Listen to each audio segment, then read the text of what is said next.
Good evening and welcome to the October 15th, 2020 meeting of the Yorktown Zoning Board of Appeals. My name is Gordon Fine. I chair the board. Joining me tonight are board members William Gregory, John Meistrick, and Robert Fahey, and hopefully soon Anthony Tripodi will be joining us as well. We also have a recording secretary, Glenda Daly. Before we begin, I'm going to do a few housekeeping rules for this type of meeting, virtual meeting. The meeting is being broadcast live on town cable TV channels. If you would like to join and participate in this Zoom meeting, click the registration link on the town's website calendar page for this meeting. All meeting participants will remain without video and on mute until their item is called in order to simplify the view on the screen. Those joining by computer can use the chat function in Zoom to contact the meeting host Robin if needed. If you're a member of the public and would like to speak during the public comment portion of an application, please raise your hand by clicking the raise hand button at the bottom of the participants list or send a chat message to the host. You may request to speak or have the host read your comments or questions. Please do not speak until invited to do so by the chairman or host, and identify yourself by stating your name for the record. If you're joining the Zoom by phone only, all phone calls will remain on mute in order to minimize background noise. Press *9 to raise your hand to the host to indicate you would like to speak. When you're invited to speak, please identify yourself by stating your name for the record. If you're watching this meeting on television and would like to comment on an item, you may call into the Zoom meeting using the phone number and meeting information shown in the host box on the screen. Public comments, remember to tell the host you would like to comment, and then click the raise hand button on the bottom of the participants list. Send a chat message to the host using the chat button on the bottom of the Zoom window, or if you're on the phone, press *9. The next thing we need to do is set up our next meeting. Now, the board does not have a meeting in November, so our next meeting is actually December 17th. If you're coming to the December 17th meeting and you're there to have your hearing opened, you will need to do mailings. Your mailings must be sent between November 23rd and December 2nd. If they're sent before November 23rd or after December 2nd, you will not be able to open your hearing at the next meeting. In order to determine who you must send your mailings to, you go to the tax office in Town Hall. Tell them you're sending out a zoning board application. Notice to neighbors. They'll ask you for your address, and then they will show you the names and addresses of those parties that you must send notices to.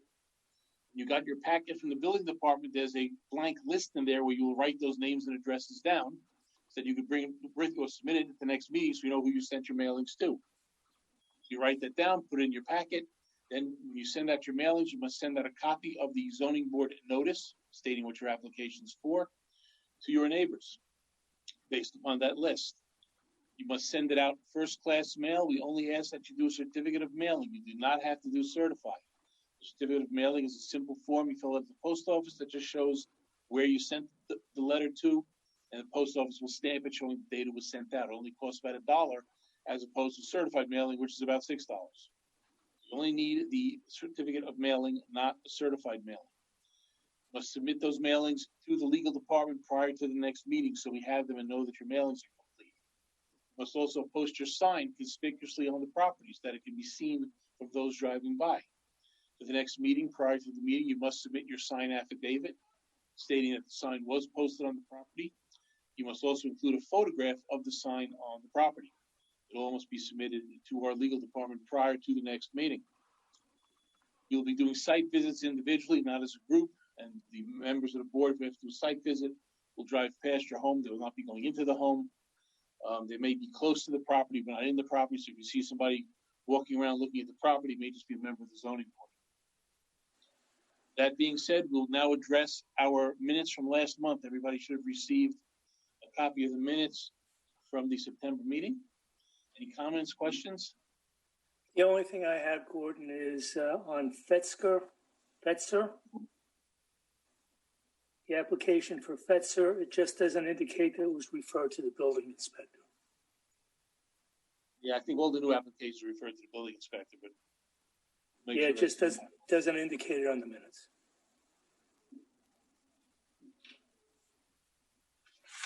Make that one change. I move to approve the minutes of the September meeting. Do I have a second? Second.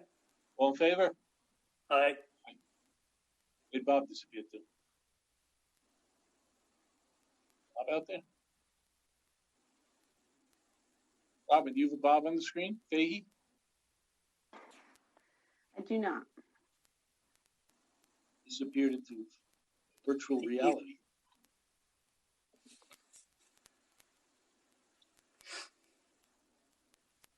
So until Bob and or Tony come back and join us, we only have 3 members. Any vote has to be unanimous. Do me a favor, Robin, if you see one of them pop in, let me know if I don't see them on the screen. Okay. Okay, moving on to the new business. First one is, I'm not sure if I'm pronouncing it correctly, it's Fave or Favre. It's 1420 Troutbrook Road, Troutbrook Drive, excuse me. Application for special use permit for renewal of accessory apartment. Anybody here in that application? They will handle that administratively, refer it to the building department and public hearing. Do I have a second? Second. All in favor? Aye. Aye. Grody or Grote, 3414 North Shelley Street. Application for proposed addition of the front yard setback of 25.76 feet, or minimum 40 feet is required. A combined side yard setback of 37.31 feet, or minimum 40 feet is required.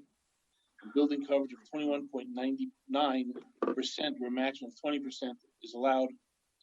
And again, that's 3414 North Shelley Street. Anybody here on that application?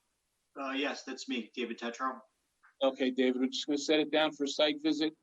Refer to the building department and public hearing on at the next meeting. You got it. A second? Second. All in favor? Aye, Aye. I'm back. Technical difficulties resolved. Okay. Forget or forget? 3281 Elk Street, application for existing carport with a front yard setback of 24.6 feet, minimum 40 is required. Side yard setback of 1.85 feet, minimum 15 is required. The combined side yard setback of 25.35 feet, minimum 40 is required. An existing deck in the rear yard has a side yard setback of 8.4 feet, minimum 10 is required. Anybody here on that application? Yes, Joe Rena. Okay, Joe, we're just going to set it down for site visit, refer it to the building department, and then public hearing, unless you have any other comments. Nope, good with that. Okay, do I have a second? Second. All in favor? Aye. Aye. Galvin, 2864 Hedwig Drive, application to allow a shed with a side yard setback of 0.6 feet, where minimum 15 feet is required, and a deck with a rear yard setback of 7.5 feet, minimum 10 is required. Anybody here on that application? Joe Rena. Okay, Joe, we're going to do the same thing, set it down for site visit, refer it to the building department and public hearing. Do I have a second? Very good. Second. All in favor? Aye. Aye. Thank you. Olio, 2936 South Deerfield Avenue. Application allowed an existing deck and expansion of this deck with combined side yard setback of 39.20 feet, where minimum 40 is required. Anybody at this application? Yes, Mr. Fine, that's me, Dave Tetro. Okay. I'm just going to set it down for site visit, refer to the building department and public hearing. I'm sorry, what's the date of the site visit again, Gordon? There's no real set date because we're not going out as a group, so someone may just drive by, but no one's going to be, going into the property. Okay, great, thanks. Sure. Have a second? Second. All in favor? Aye. Okay, that moves us on to the adjourned agenda. We have Sarlo on again, I believe. Anybody here on Sarlo? I believe Mr. Sarlo has an attorney now, I believe, on the application. I'm here, Michael Grace. Oh, you're there. Yeah, I don't know what's I'm going looking on. at this, it says adjourn request on it. Yeah, you know what? He's hired me.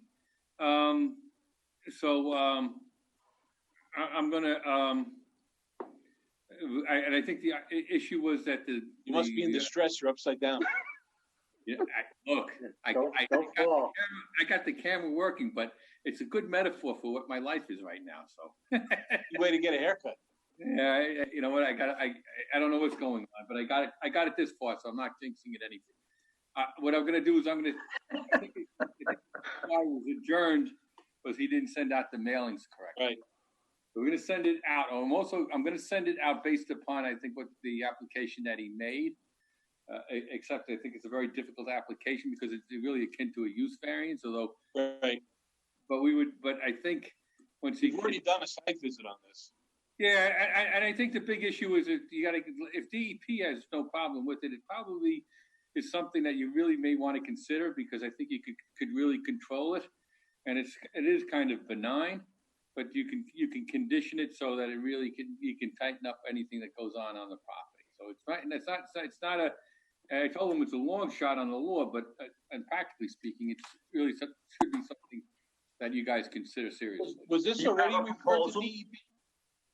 Do you have a proposal how he would tighten that up? Yeah, no, I think he would. I mean, I think he's very amenable to doing anything that you guys may ask. So why don't you have him pitch it to us and see if it's. Oh, I will. I'm gonna renotice it. I'll try to get a hold of DEP, try to get their comments back. And if, We'll refer it to DEP anyway, just in case. Is this in yeah, front of planning also? excuse me? Is it in front of planning? If it's not, it should be. Actually, this was referred to several different boards way back when. Yes. And we do have some reports, but what we may want to do is send it back to those very same agencies for some kind of an update. I know it even went to the town board. It went to the town board, it went to conservation, it went to planning, it went to DEC, it went to county planning. Oh, it did. All right. So I'll look at you. So I guess what I'm saying is that because of the fact that this stuff has been so long, I mean, this has been over a year now. Yeah. And I guess what I'm going to suggest is that we refer it out to these same agencies again. I already marked it that way. And Bill, in reading that, you're giving us this information about how it's been referred to before. Was there any feedback from any of those agencies? Yeah, no, we did get some memos back, but It we was just about a never. year ago, though. But we never had a public hearing on it because the guy kept. Yeah, we never addressed the memos, but they may want to update them since it's been so long. All right. So we'll refer it out to all of those departments, assuming that we get the mailings done in proper time frame. Yeah. What's the date on the mailings? I didn't know, a little late on. Mailings are November 23rd to December 2nd. Oh, yeah. This is your December meeting. So when's your meeting for December? Meeting is December 17th. Okay. All right, we get them out, and I'll get I'll look over what you do have already. So. Okay. All right, so we move to adjourn. Do I have a second? Second. All in favor? Aye. Aye. All right. I'll see you in a little bit because I think I'm at the last one on your agenda too. Has Tony joined us yet? No. No, not Tony. Okay. All right, the next one is Manning. Application allowed 2 existing sheds, a 12 by 16 shed with a side yard setback of 6.1 feet, and a shed under 100 square feet with setback of 0.66 feet and 1.66 feet. Minimum 10 is required at 304 Olden Road. Anybody here in the application? Can you hear Manning? Mr. Manning? Yes, can you hear? Yeah, you want to state your name for the record, please? Sure, Jim.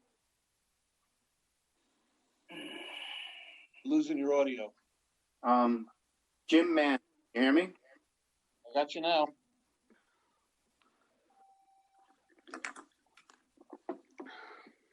The mailings, according to our office, are complete. You want to just give us a brief rundown of your application? Just reiterate what I'm applying for. Is that it? Yes. Okay, I have 2 existing sheds, 12 by 16. It's a little over 6 feet from the side lot, and tiny rear sheds under 100 square feet. It's a 1.5 feet on one side and less than a foot on the other. How long have they been there? The one shed, I guess about 10 to 12 years, and the other one about 5 years. Just looking to legalize them. Correct. We have a memo from the building department dated October 6th.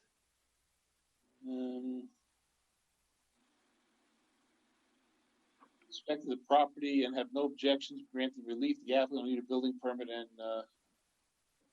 submit compliance with a larger shed. Okay, that's why you're here. Anybody out there have comment on the application? Mr. Manning, okay. Anybody on the board have a comment on the application? I'm sorry, am I supposed to submit a comment? No, only if you want to say something else. No, fine. Can you just tell me there is a survey that's in our documents here? It is, yeah. I don't see the sheds on the survey. I 'Cause see. the surveys are probably done before the sheds are installed. They're old surveys. Right. So can you just describe that these are in the back, the rear yard? Just can you describe where they are in relation to the house and so forth, please? Sure. I think the larger shed is about 25 feet back from the house and 15 feet to the side.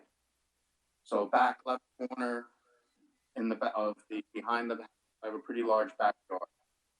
Place we usually see sheds.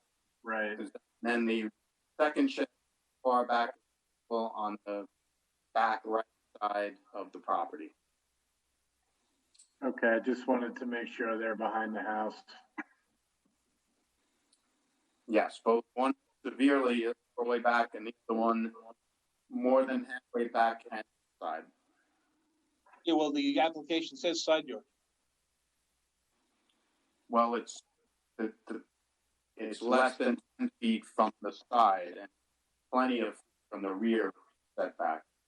If I'm using But it wouldn't be a side yard unless you were behind the front line of the house.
makes it think there's something else on the side of the computer. We can't I just wish it was something else. I love it.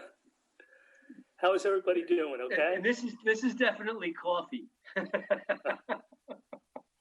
Doing very well, Bill. How about on your end? Good. Everybody's good. Okay, How about Tom, you, Mr. Lachman? Everything good? No complaints at all.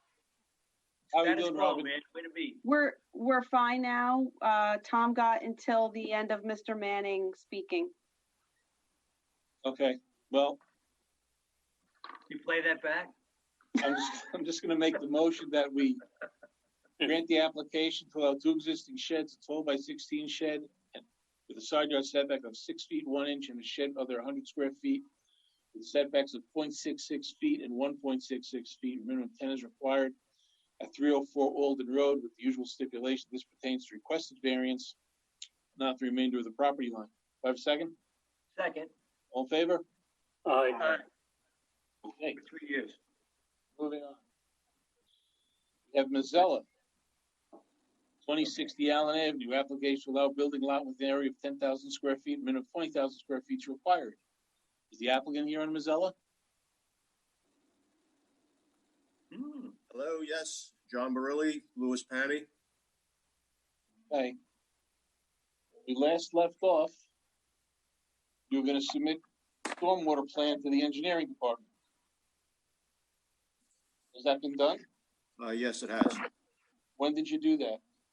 I believe it was beginning of October 7th, I think the letter was sent in to Mike. Because as of this afternoon and as of now, we still haven't received anything from the town engineer. Surprise. I see you sent something in, John Carroll sent something in on October 7th. Is John with you or not? No, he's not. Okay. I'm gonna see if I can pull it up on my email, if you can bear with me a second. I'm reading it from October 7th. It's in the file. Okay.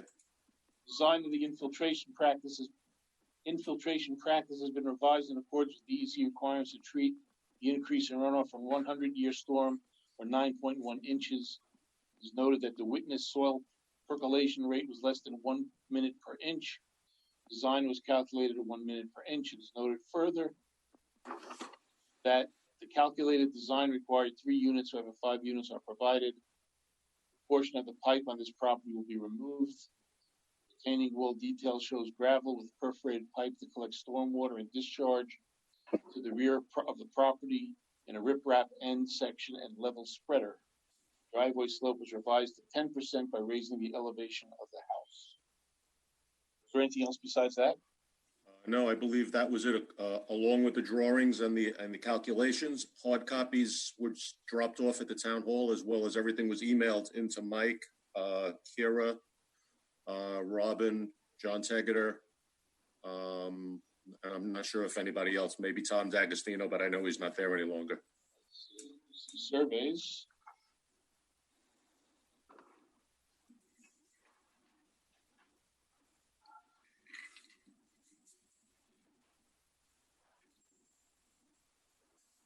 You sent in plans for the house itself? I sent a copy in. I have that online. If you want to see it, I can pull it up. You can, because I don't see it in the file. I see plans for matting, M-A-T-T, that is matting, some trenches. I don't see the house plans. Want to bring those up? I have them on my screen. I just have to, can somebody tell me how to get them on the computer, on the Zoom? Green button on the bottom of the screen, share screen. Yep. And then choose that one. This is the plan that we have in mind. So the garage is going to be facing Allen Avenue, correct? Yes. So it says you're increasing the elevation, so the house is still going to be situated below Allen Avenue, correct? Just not as steep. Yes. You have, it says what, a 10% grade? It's, 10%. That's a 2-car driveway? Yes, it is. Are you making provisions to have any parking on the street, like a cutout or something for a parking area, or not? No, So it's strictly parking on the driveway. on the driveway. The driveway is not going to be flat. Well, it's going to be flat, but it's going to be sloped. It's a very minimal slope because the first 30 feet is at 3%. Right. You could park right there on that first 30 feet if you had to. Can you raise that drawing up a bit so I can see the bottom better at the bottom of it? Say that again, I'm sorry. Can you raise that drawing up a bit on the screen? There you go.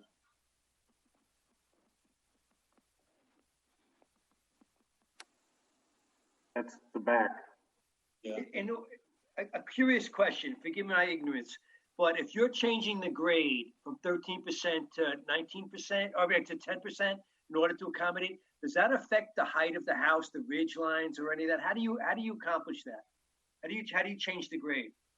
Well, we raised the elevation of the property a little bit. Do you change the elevation of the height of the house or anything, or No, in order to just accommodate house went up that? How does that work? Forgive my ignorance. Yeah, no, the house went up 1 foot to make the, So what's the height now at the ridge? no, the ridge stays the same. Okay, So nothing's changed on the blueprint, just that we've lifted everything, foundation and everything, 1 foot. okay. So how does the I think I highest peak understand. how does the highest peak of the house match up with the neighboring houses height wise? Well, the house next door, the ridge on this house is probably very close. It's probably going to be about 3 feet higher than the new house next door.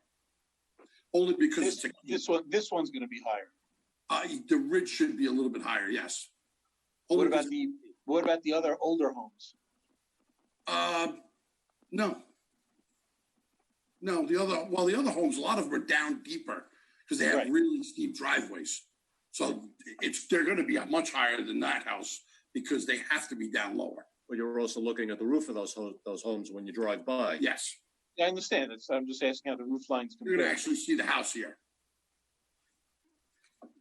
Now, I know we have people in the audience with comments. Anybody, I don't know, Robin, you want to set them up to speak?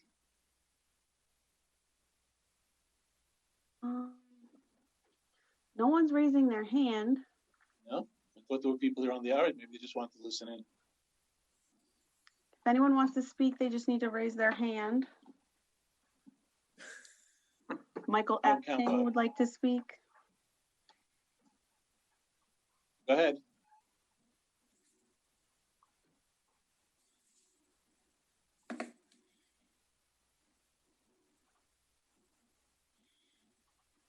Silent majority. Is he coming on to speak?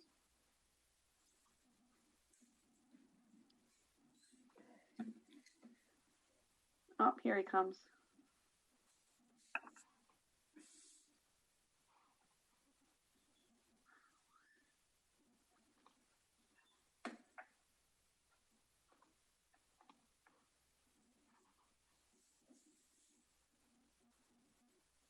Hello? Can you hear me now? Very Yes. low, but we could hear you. Yes. Very low, but we could hear you. It's like the Verizon commercial. Can you hear me now? Okay, yes, this is Michael Epting from 2040 Allen Avenue. Mhm. I guess my only comment is I still haven't seen the number of cubic yards of fill that are coming in, the plan for the stormwater infiltration system. Well, the stormwater plan, they said has been submitted, which it has been, but we haven't received any comments from the engineer yet. So we can't do anything with that until the engineer reviews everything. Okay, but it has been submitted. Yes, As you according to what I see in the file here. Okay, will we review that at some point, or can I see You that? can, I'm not going to read everything verbatim or look at the plans, but you're free to look at the file. Just got to Okay, make arrangements to do that. right.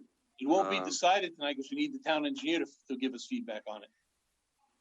Okay. because we went through a lot of discussion with the other property about overflow and Yes, such. we did.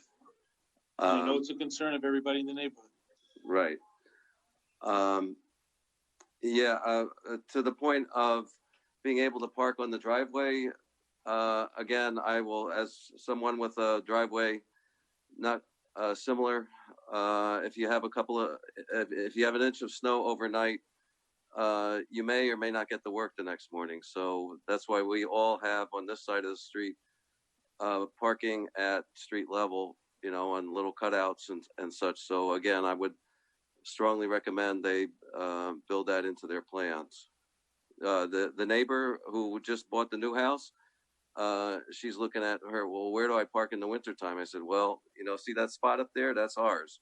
So she's going to she has to figure that out now. So that's my suggestion. Okay. Like I said, for now, I know they submitted their plans to the town. The engineer has not submitted any feedback to us. Okay. So we need his feedback to see if he has any further questions. Right. Because he's literally our resident expert. Sure. Okay. Is there a way to see the plans through the building department? Did you see what we had last month? Did you manage to see anything from last month? Well, I requested it and I got a foil. I foiled it, and all I got was the plot of the lot survey. Well, last month we didn't have much in the file. We have a more complete file now. Now, I'm not sure how they're working at a town hall with people getting granted access. I'm thinking, Gordon, that maybe you may want to call the town attorney's office, extension 271, and speak to Kira. Kira, okay. Yeah, she's our legal assistant. Okay. Like I said, I don't know what accommodations the town hall is making for people coming in, given the circumstances. You are entitled to see it, but I don't know how they're doing that. Right. You have to make an appointment. Okay. I mean, I don't know if she could email it because she's digitized a lot of these things. You may want to ask her if she would be willing to do that for you. Okay. But she's the best person to speak with. She's the one you have to make the arrangements with. Okay. I will speak to her then. Thank you. Okay. Anybody else with a comment on the application? As far as the proposed water mitigations, I'd like to see them, if a comparison by town engineering, if the proposed system is compatible with the system that we approved the last time, so they're not contradictory to each other. Does that make sense? Well, I think that's what Mike Quinn's going to be doing, is making sure the system is adequate and not interfering with anything else. Yeah, I know. Normally we take things on an individual basis, but because of the topography and the fact that we have a system that we approved, I want to make sure that they're both compatible. One's not working against the other. Does that make sense? Well, he's gonna have to look at that. I want to make sure that they're both compatible. One's not working against the other. Does that Well, he's gonna have to look at that. I want to make sure that they're both compatible. One's not working against the other. Is that Well, he's getting a lot of feedback from somewhere.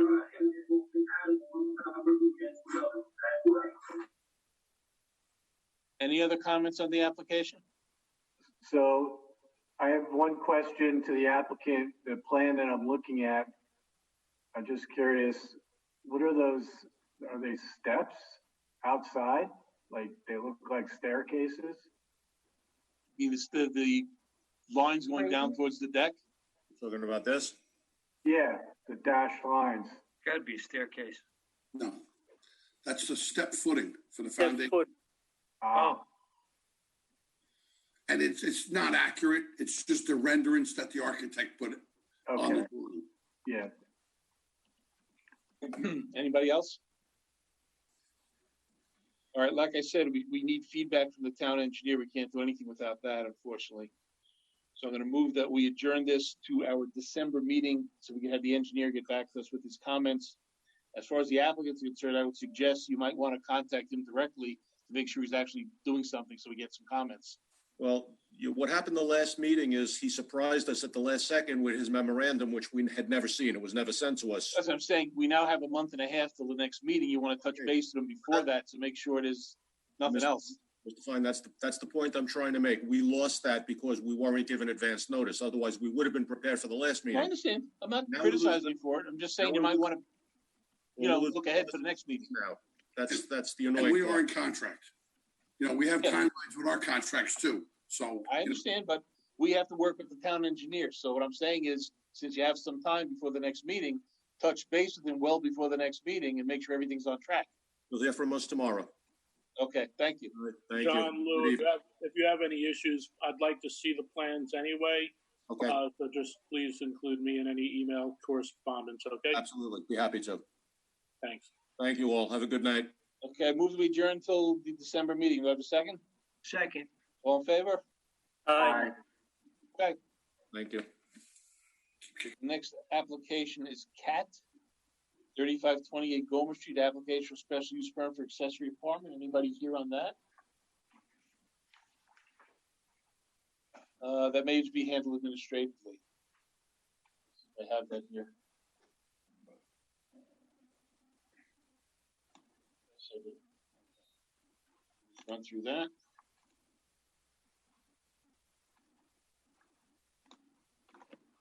Mailings are in order.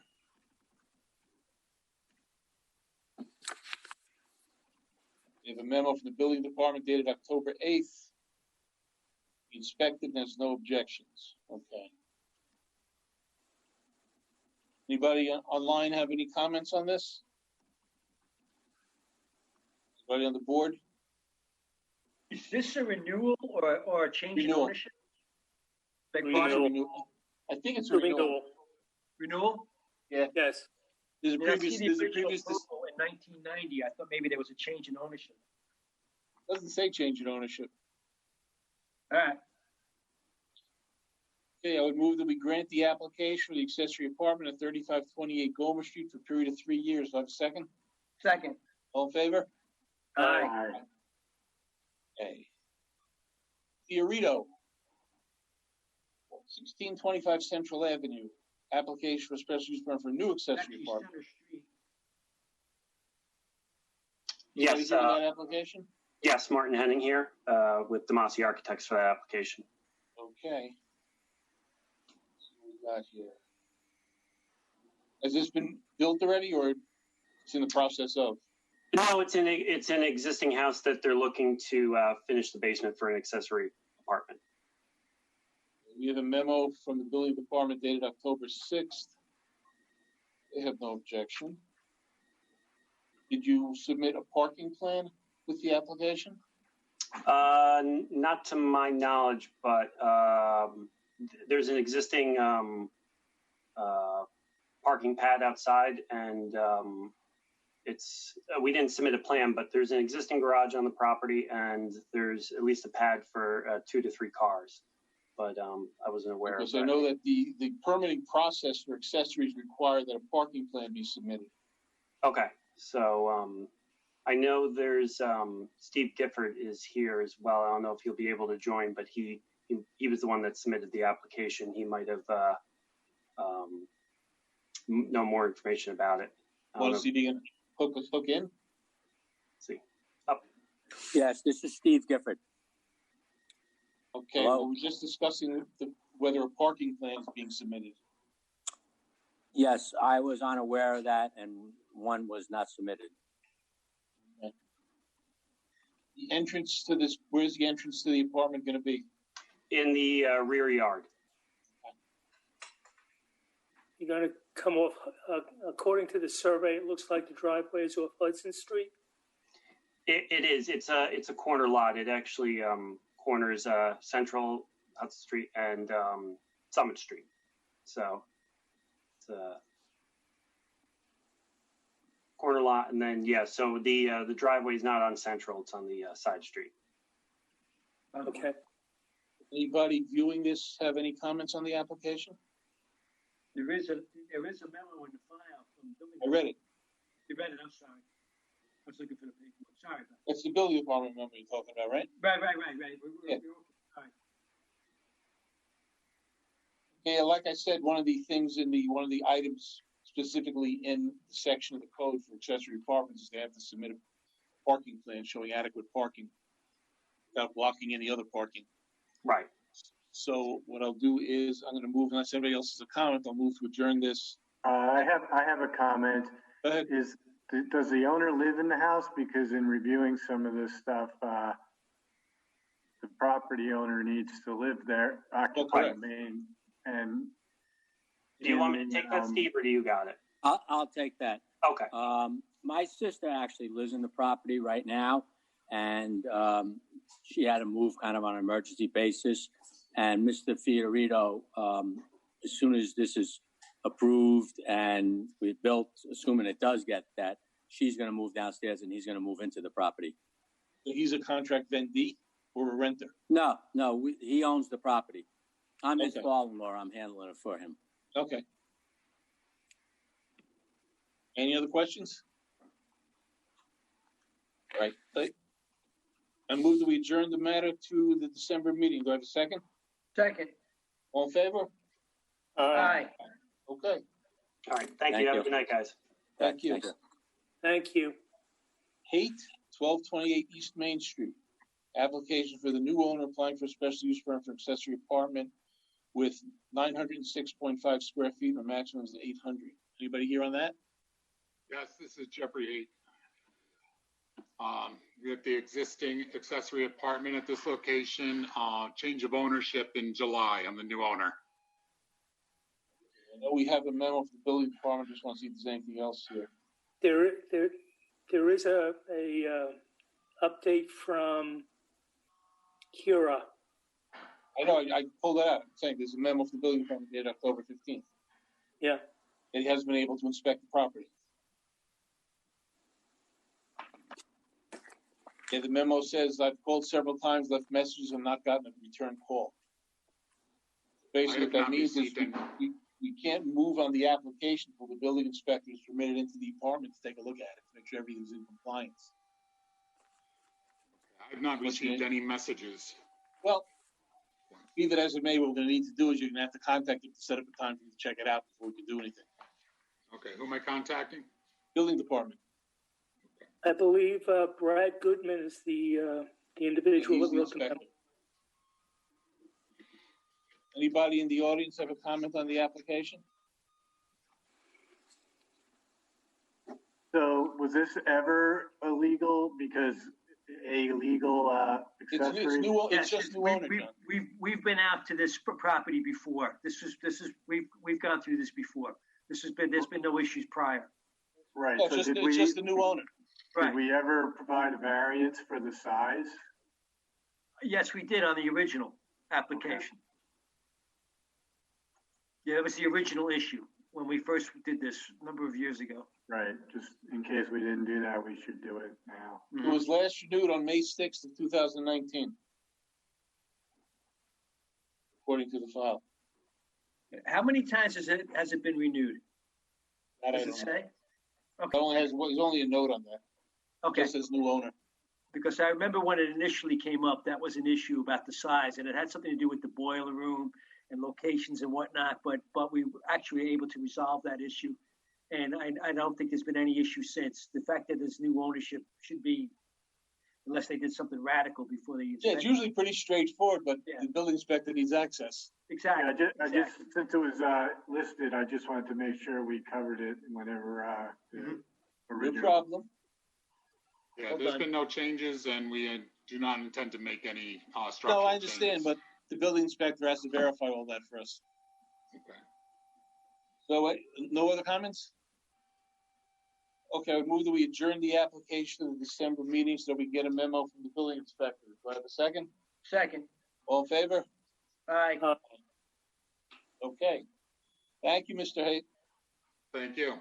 Have a good evening, gentlemen. Next is Julio, I'm sorry.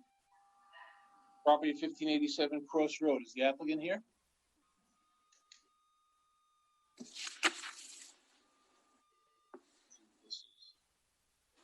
It's a new accessory apartment. Anybody here on that? All right, we'll come back to that, see if anybody comes in later on. That aside. Next one is Green, 126. Kevin Green's here. Oh, is Kevin Green for that one? Yeah, Kevin Green, 127 Hello? California Road. Can you hear me? Kevin Green's on. Oh, wait, you're Application back. exist- Somebody's down here in the corner. All right, let me read the application. Application for existing porch with a new roof or front yard setback of 34 feet is provided by the. Can you guys hear me? Hello? Hi, Who's can speaking? somebody hear me? I'm Wait. Kevin Green. I hear Kevin Green, but there's a lady speaking. Who's the lady speaking? Yes, it's Wanda Diulio. Oh, she was the previous one. Yes. Yes. Okay, so let's go back to Diulio first. Then we'll come back to Mr. Green. Okay. So on Diulio, it's 1587 Cross Road. It's an application for a new accessory apartment. Could you give your name for the record again, please? Could you repeat that, please? Just What give is your your name? name for the record again. Oh, yes. Wanda Diulio. Okay, let's see what we have here. So this is a new apartment. It wasn't pre-existing? No, it was pre-existing. But did you have a permit for this apartment previously? I always did. Always did. How long have Oh, you no, lived at that house? I see, Bob, I see. The building, the agenda doesn't jive with the building department memo. It's a renewal. Okay. It's not new. It's a renewal. Okay. We have a memo dated October 13th. Building department has no objections. Anybody in the audience have any comments on the application? Okay, normally we handle these administratively, there being no comments and everything being copacetic with the building department. I move that we grant the application for the renewal of the accessory apartment at 1587 Cross Road for a period of 3 years. Do I have a second? Second. All in favor? Aye. I'm gonna change the agenda to say renewal instead of new. Okay, now going to Mr. Green. Hi, everybody, I'm here. 127 California Road. This is a porch with a new roof. Front yard setback of 34 feet where 40 is required. Could you give us your name for the record, please? Kevin Green? Okay, I'm looking through your. Has this porch been built yet? No, sir, it's not built yet. It's Okay. it's all prepped and ready, but not built yet. I see we have, looks like we have a survey. It looks like we have plans in the file. For some reason, every house on my road, my California road, the contractor built the overhang over the front steps, but mine was without. So for 28 years that we're living here, we decided to put one now. Well, maybe somebody very tall lived there. Well, I'm 6'4". Okay. Does everybody have a copy of the plans in their files? Yes. Okay. We have a memo from the building department dated October 8th. It's just basically restating the application. That's from Brad Goodman. Okay. Anybody in the audience have a comment on the application? Anybody on the board? No. This is it's a minor variance given it's just a porch. Does Mr. Christensen have a comment? He's in favor of it.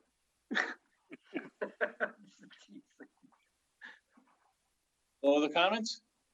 None. Okay. I would move then that we grant the application for existing porch with the new roof or a front yard setback of 34 feet with a minimum of 40 is required at 127 California Road with the stipulation that this pertains to the requested variance, not the remainder of the property line, and that the porch be built in substantial conformity with the plans submitted. Do I have a second? Second.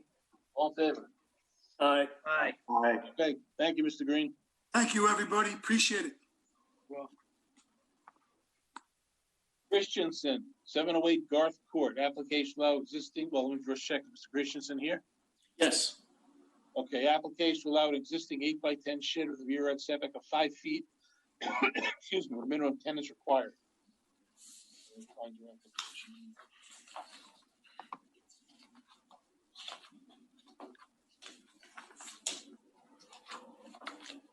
You want to state your name for the record again, please? Yes, my name is John Christensen. I live at 708 Garth Court in Yorktown Heights. So this is an existing shed, correct? Yes, And how many sheds are on the property? including this one too. How old is this shed? It's been in that spot since 2005.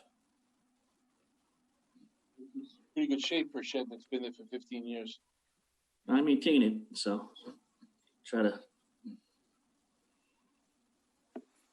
All right, we had a previous zoning board application and decision in August of 2004, residential addition on this property, okay? Mhm. Yeah, I'd just like to point out that it's a corner lot, if that's not evident from the paperwork. Right. And I had a variance in, I believe, 2001 as well. And also had a variance in 2004 when I did my major addition. And I think the 2004 variance, when I spoke to the building department, I think it needs to, the wording in it a little bit has to change. At least that's what I was told. Did you receive a violation for this shed? Yes, I did. And then they told me I received it at the end of August. Mm-hmm. And then they told me I had to, submit for a variance. Okay. So that violation's on hold, correct? Correct. We have a memo from the building department dated October 8th from Joe Venatucci. Researching his property, I found two previous decisions by the ZBA. I've attached both. The first was from 2001 for a shed in a rear yard that calls the front yard Heathercrest. The last variance was from addition in the front yard calling the front yard Garth Court. I believe that in the later decision, either a mistake was made or was misrepresented. Calling the front yard Garth Court makes the yards non-conforming. Besides the fact that a fence would also be non-conforming. It is possible to call the front yard Heathercrest. The variance should read a shed in the side yard. The side yard setback of 5 feet, minimum 15 feet is required, and a combined side yard setback of 38 feet, minimum 40 is required.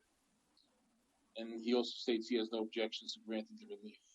I agree with that statement. I guess in 2004, when I did the addition, I had a professional architect help me, and maybe I relied on whatever he told me, and I guess, I didn't realize that the wording was slightly wrong. I guess it should say something to the effect that the front, the house on the front, right, Garth, should be a side yard equal to the front yard, or something to that effect.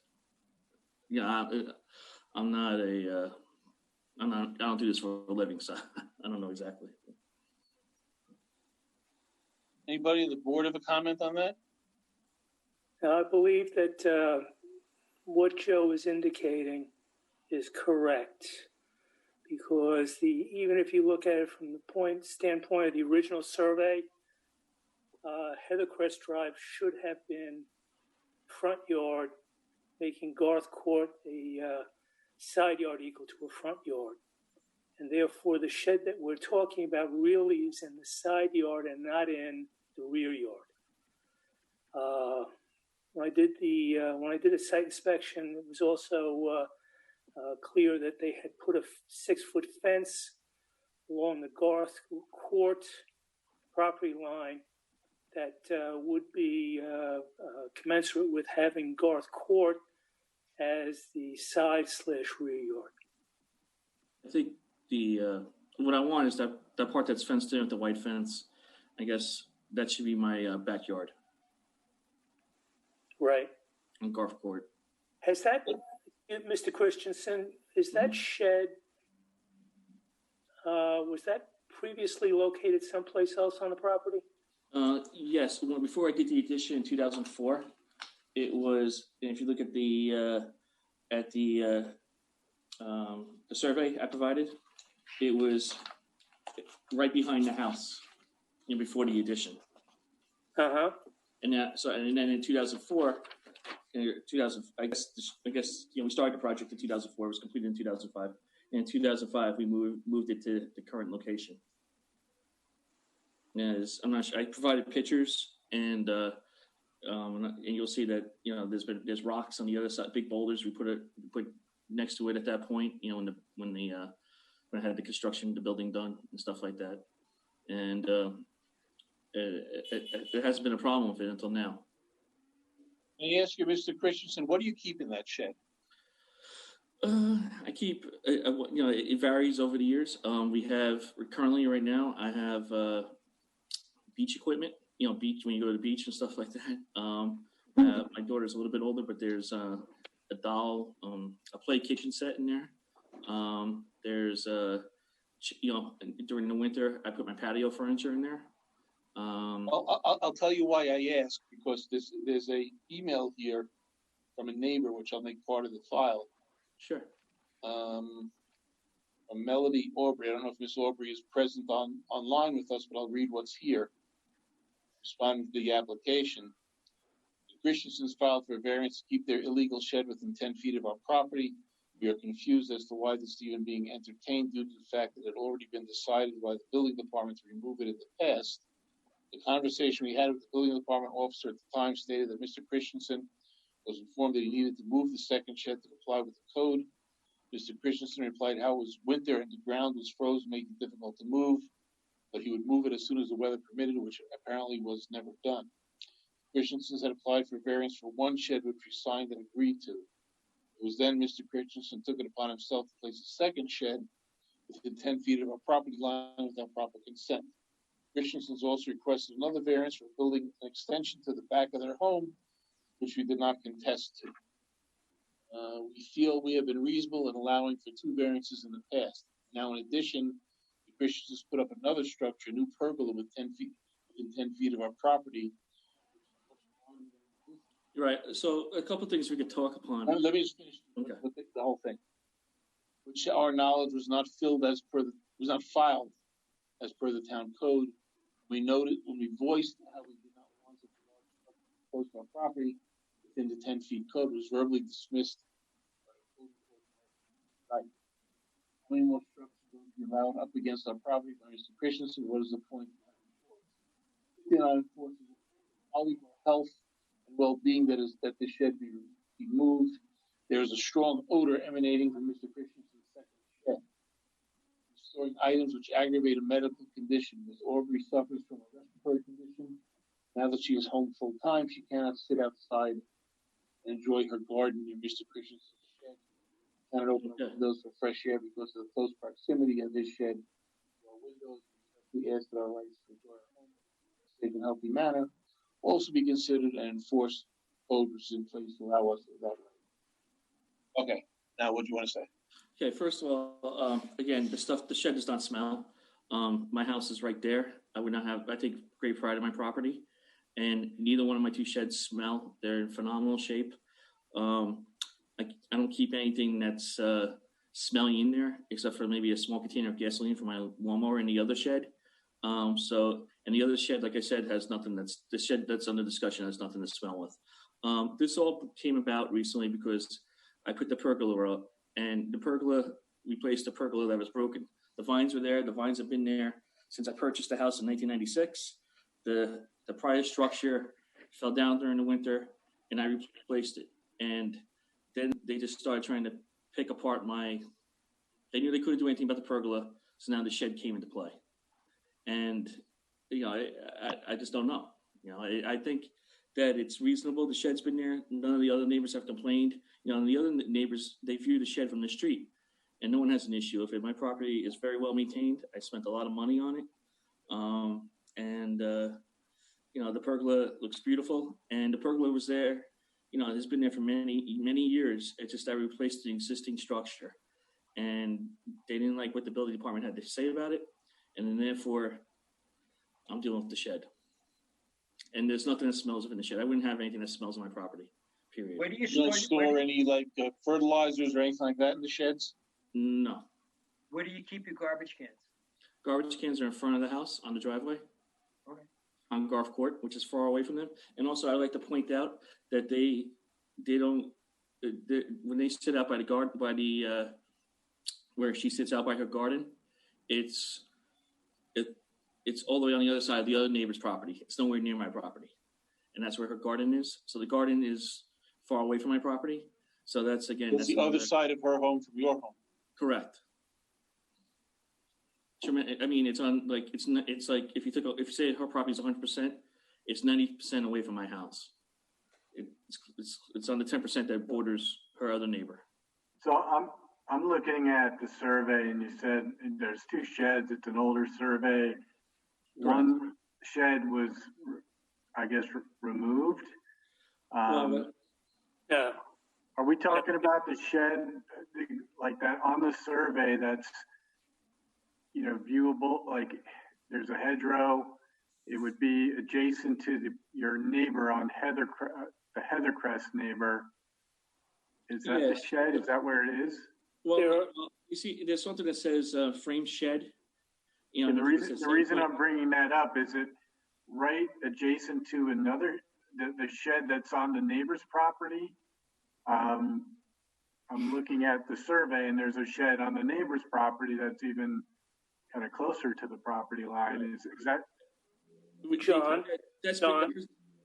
John? Yes. The survey indicates 2 sheds. The shed that's in quote unquote the rear yard, that's close to the neighbor's shed, was the subject to the first variance back in 2001. Okay.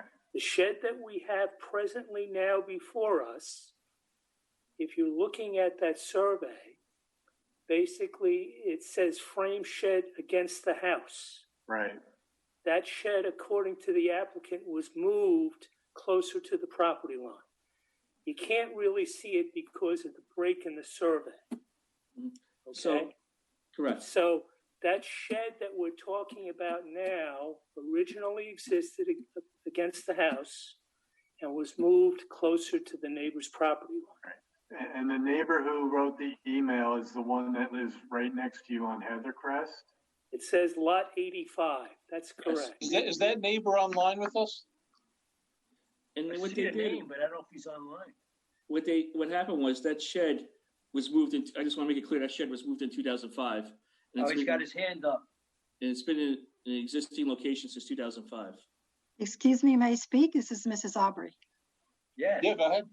Yes, what it is, things have changed, and the reasoning that my neighbor is giving as to my reasoning why now of all time am I making this an issue is the fact that my lifestyle has changed. I am now home full time with a medical condition. So I'm spending 24/7 at home. And part of my health regimen is to be outside. Now, due to the fact that I have a lot of time at home, I start to make gardens around my home. And there is a very narrow passageway between our properties where he has a 4-foot fence, where he has the shed that's moved closer. And I have a new garden on the side of my house. And then I've also been spending time on my front yard. I have a front yard garden as well, which is close to his shed as well. I noticed while I've been spending time outdoors that there has been periodic smell emanating from that shed area, but I can't definitively say exactly what it was, but I can say that it aggravated, excuse me, my my respiratory condition. And to me, I feel that it's kind of on the smell of garden, like pesticides or some type of, gardening things of that sort, like fertilizer, something of that sort. But I can't say definitively because I'm not there. But in fact, there is odors coming from that area, and it's chronic, and it's been going on and off over the summer. His other project, the pergola, yes, they had a structure there, but that's a separate issue. I was just asking the building department that is much larger than the existing. And I really felt uncomfortable about Mr. Christensen really, encroaching closer and closer with so many things against my property line. He already approached me for one shed in the past, and my husband and I, it was reasonable. So we said, sure, you can have a shed there, not a problem. Then he had a variance for his building project in the backyard, and we didn't contest that. He wants to make his house nicer. That's fine with me. I love to have a nice house next door. That's not a problem.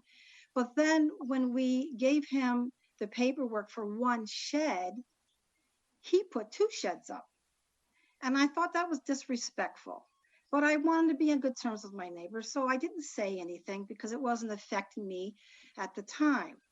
But now that my lifestyle has changed, I felt that, you know what, I really need to think about what's in my best interest. And, I love my home, I love my neighborhood, and I want to be able to have the ability to have some space like the code is there for. And I want to be able to, respectfully have the right to enjoy my home in a safe and healthy manner. And that's all I'm looking for. I'm not trying to make any trouble for anybody. What makes you think that the odors are coming from the shed? At the time, every time I'm in that area and that next to where his shed is, I smell it. And there's no other structures around it. And I just feel that, does he have to have 3 structures up against my property line as well? I mean, how many does he need? It's just, I want some space too. I don't think it's being unreasonable just to have that one shed moved a little bit away. And, the gas has fumes that comes out of it too. He has that out there with his generator and whatnot. And I haven't complained about things much with him. So I didn't think it was unreasonable for my well-being. Billy, do we know if the pergola needs a C of O? I don't know. How big is the structure? I think it's 10 by 10. Did in your discussions with the building department, did they indicate that you needed to do anything for it? I remember, Mr. Fine, this complaint came up in 2011, in the March 2011, when they had a subject with their property. And at that point, they kept on talking about the pergola. And I remember you plainly said that they kept on harping on it. You said a pergola does not need a variance. Not a variance, not a C of O. Yeah, it doesn't need a variance. I know you said that. As far as I'm not talking about a variance, not a C of O. No. The building department said that it could possibly need a building permit, but they weren't going to pursue it.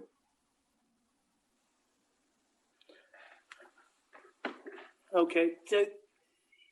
Yeah, I already built it at that point. It was already built at that point. I think it's done.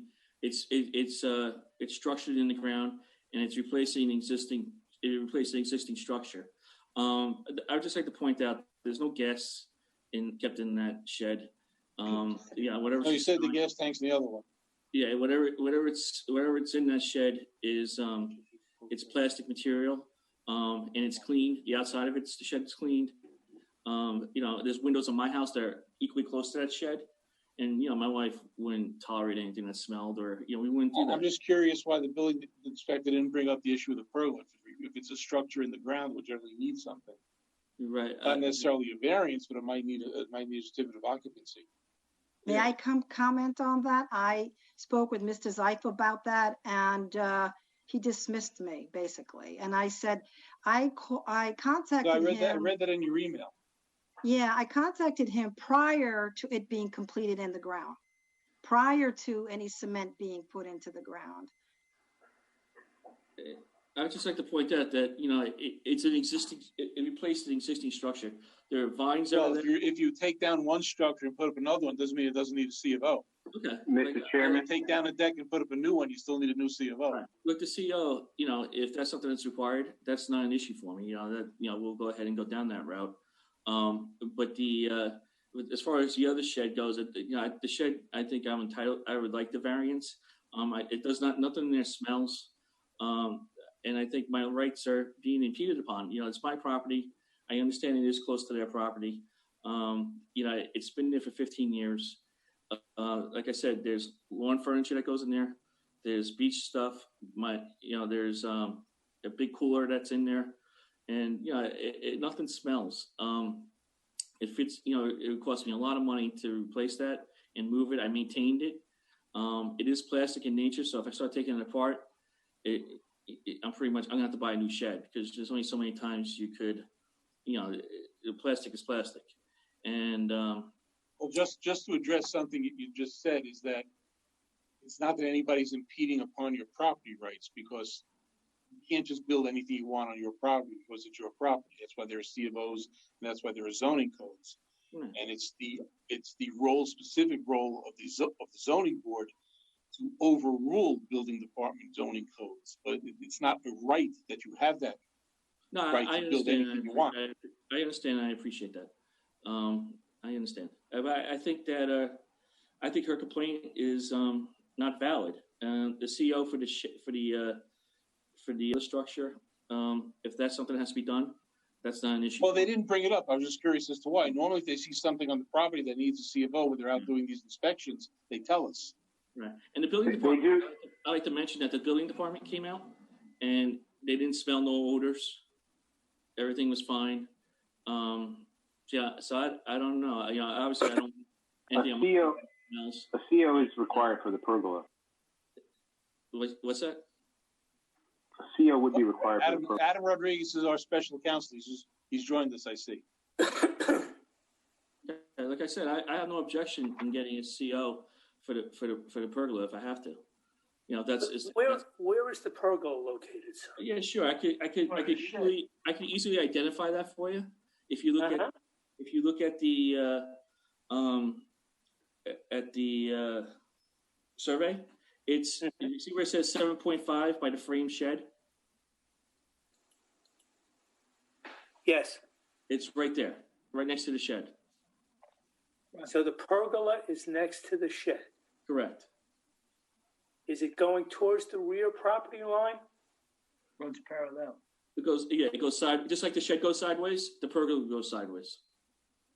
Well, what I want to do here is, instead of just going around in circles with the shed and the pergola and any C of Os, is it's apparent from what we're hearing that the pergola does need a C of O. And I don't want to address any other issue until we know that all the issues are being addressed at the same time, because for all we know, the pergola needs a variance as well, if it's that close to the shed and the property line. So what I want to do is adjourn this over to the building department to go back out there and tell us whether or not that pergola needs a C of O, and if it does, the applicant's going to have to apply for that. Yeah, whether it needs a building permit and a CO. Correct. Yeah. Okay, I was confused about the CO and the building permit.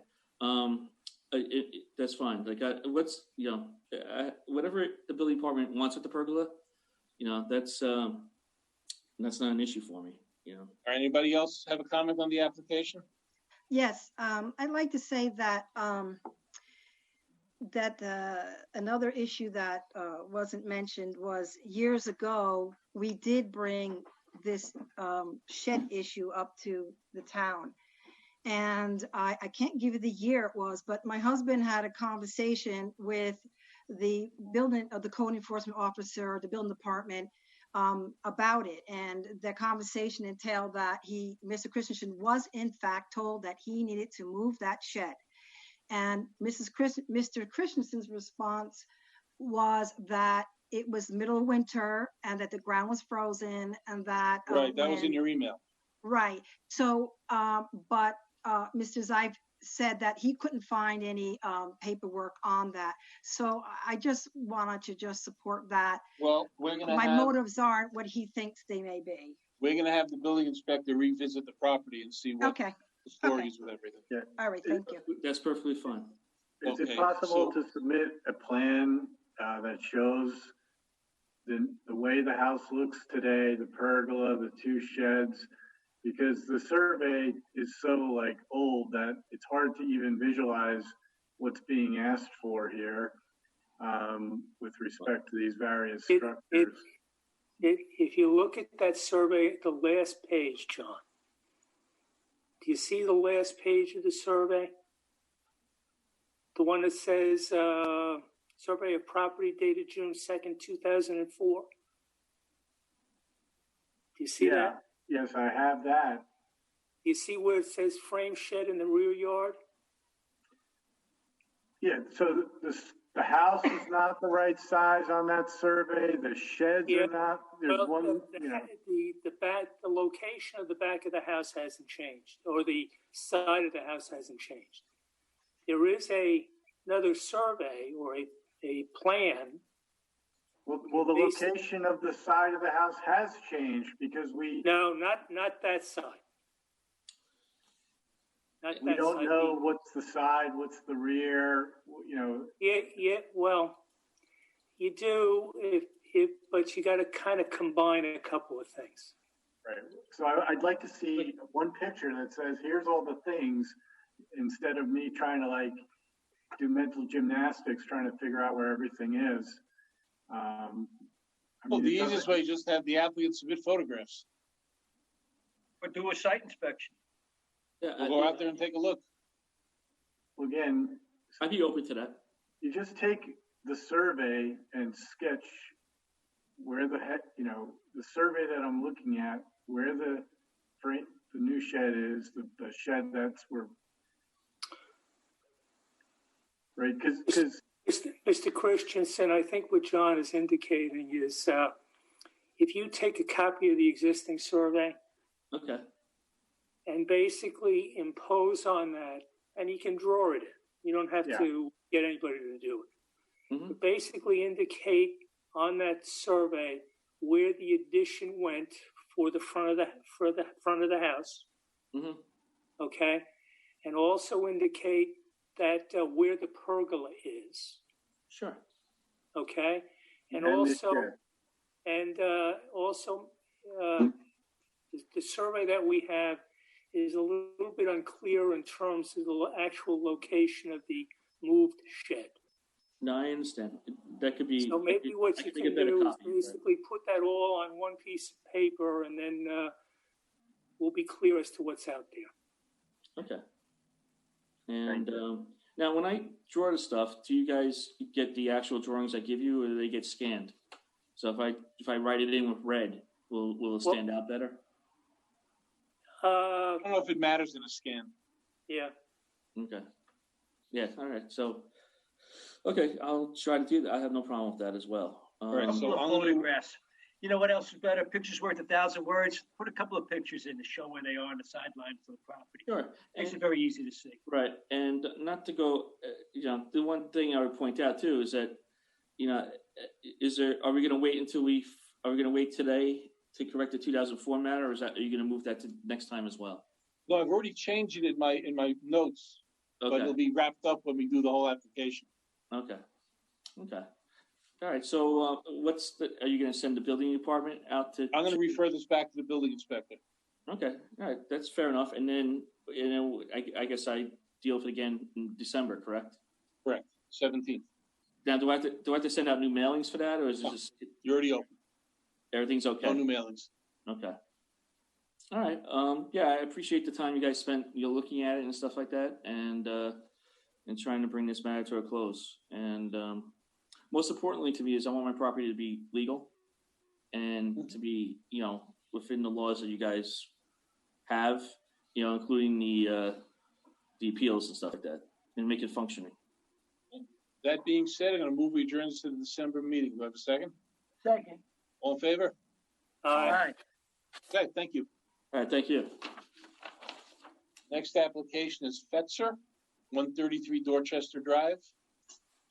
Application proposed addition with a rear yard setback of 24 feet, a minimum of 30 is required. Mr. Fetzer here.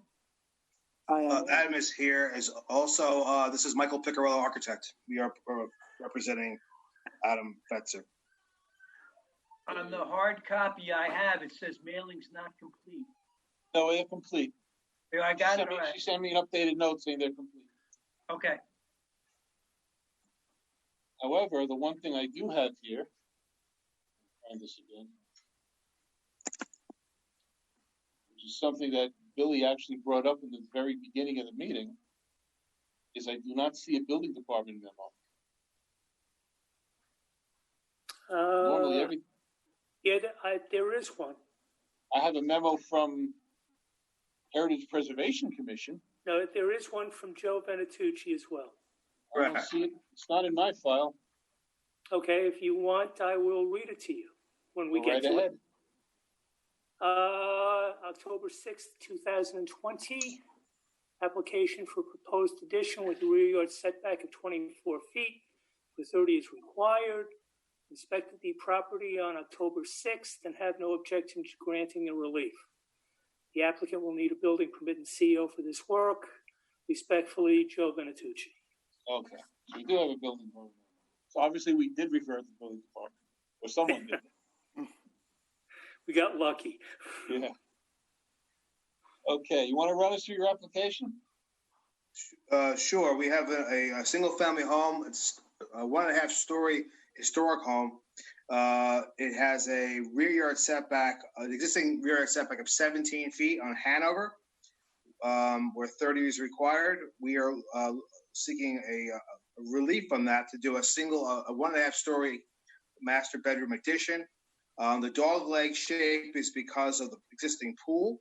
And thus we're looking for, we have a proposed setback of 24 feet where 30 is required. You submitted plans for that, correct? Correct. I'll unfold them as we speak.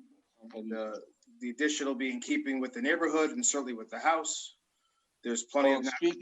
Speaking about in keeping with the neighborhood, there's a memo here dated August 3rd of this year from Linda Briggs, Chairman, Yorktown Heritage Preservation Committee. Reference your July 20th application for certificate of appropriateness to construct an addition to your landmark home. Yorktown Heritage Preservation Commission is pleased to let you know that we have issued your request for a certificate of appropriateness for the proposed addition to your landmark home at 133 Dorchester Drive. The proposed 700 square foot addition meets the criteria for review and approval of a certificate of appropriateness. You may present the appended certificate of appropriateness to the building department in conjunction with the building permit process, et cetera, et cetera. So they're approving it as well. Great. Quick question. What year was that house built? What is the age on that house? The right side of the house facing the front was built roughly around 1745, with the left side being built sometime in the early 1760s. Man, that is awesome. Wow. Thank you. So the plans you submitted to the file, those are the ones you're going with? Yes. No changes? No plans on making any changes. No last minute surprises? No, sir. Okay. No music studios? We've had that happen. Definitely not. Anybody viewing this have any comments on the application? Anybody on the board? When you do work on a house like that and you have to excavate for foundations, do you have to be aware of any archaeological limitations? Do they have to notify? Do you find any artifacts or anything like that? Do they notify the state or anything like that because it's an historical house? Michael, you want me to take that? Yeah, go ahead. Because the home is a town landmark, it has no state or national affiliation, so it's just simply a town landmark. Okay. So technically, anything found, would be ours. There's no special, designation. Okay. there. Okay. Okay, that being said, I move that we grant the application for proposed addition with a rear yard setback of 24 feet, a minimum of 30 is required at 133 Dorchester Drive, with the usual stipulation that this pertains to the requested variance only, not the remainder of the property line, and that the addition be built in substantial conformity to the plans submitted. Do I have a second? Second. All in favor? Aye. Aye. Okay. Thank you. Thank you very much. Very welcome. All right. Thank you. Okay. Next one is Columbini. Anyone here on that? Hello. Mr. Columbini? Yes, Dan Columbini. Okay. This is 1450 Spring Valley Road. Application to allow the partial reconstruction and addition of a house on an existing non-conforming lot of 87,584.21 square feet, where a minimum of 200,000 square feet is required. The addition will have a side yard setback of 25 feet where 30 feet is required. Want to give us your name for the record, please? Dan Colombini. I also have Christina Griffin, my architect here. Okay, somebody want to run down your application for us? Sure. Go ahead.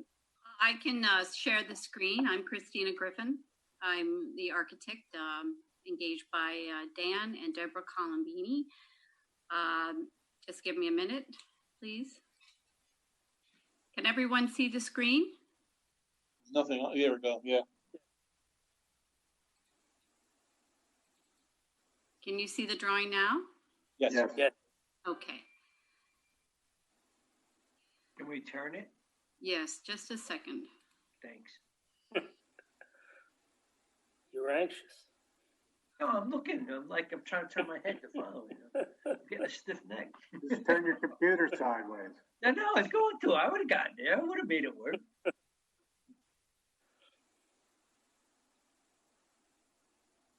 It was like when Mike Grace was upside down. I'm just going to, flip it around. It must have been killing you guys. I was standing on my hands to see the screen. It was awful. Hopefully, All right, where are we? The plans disappeared. There we go.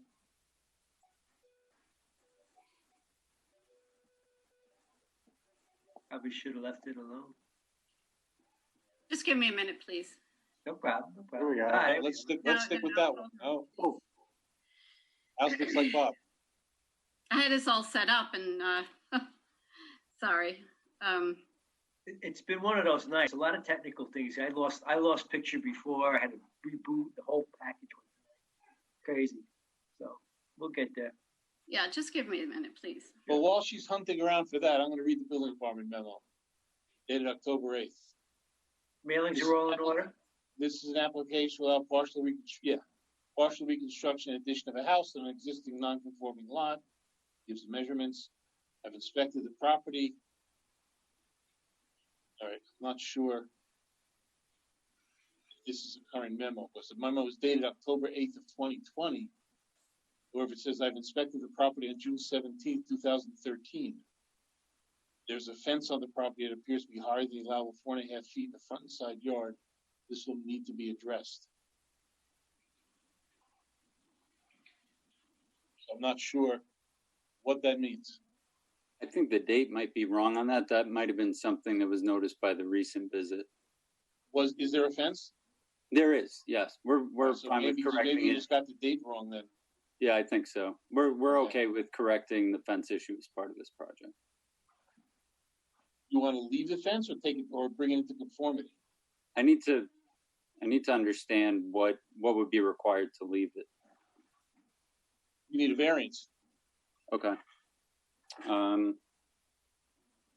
Yeah, so I may pursue a variance. Could I do a separate variance for that, or would that have to be part of? You could. The only problem is you got to reapply and pay another fee, unless if you wanted to combine it with this one, but you'd have to renotice.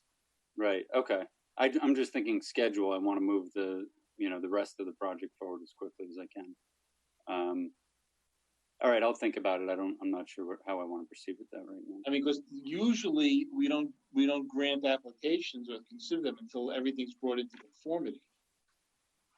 Okay. So it's either, redo it or try and make it part of this one, but we try and wrap everything up together instead of leaving it piecemeal. Otherwise, if we do grant the variance for the house, then you're stuck with a violation on the fence. Right. Yeah, no, I need to take care of all of it at the same time, whatever's going to be kind of faster and easier. The only way you could definitely take care of it without the variance is to bring it down to 4.5 feet or remove it altogether. Yeah, I need it higher than that for keep the dogs in and the animals out. Right, so you'd have to apply for variance for that, which would require renoticing again for that variance. Well, I guess my question would be, and so just something to think about, is that if at the end of this session we adjourn it, can he renotice and add it so that we can consider it on the 5th on December? Well, I think his concern is he wants to get going on the project before that would require us to vote, which I can't tell you we're going to vote or not, but that would require us to vote tonight. In any event, just so you know, even if we voted to approve it tonight, you wouldn't get the decision till December.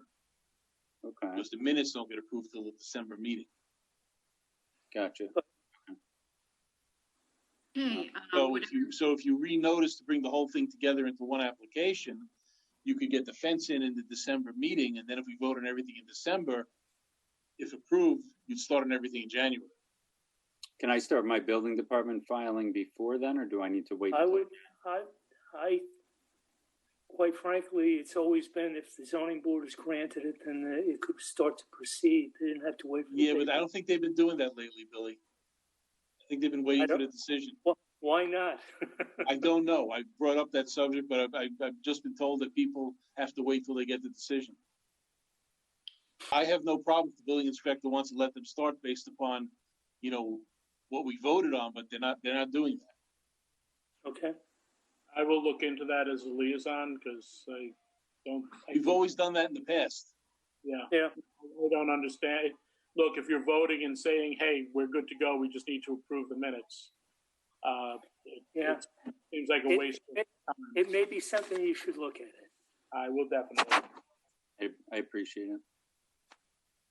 I'm going to share the screen now. Well, tell us, how do you want to handle the fence issue?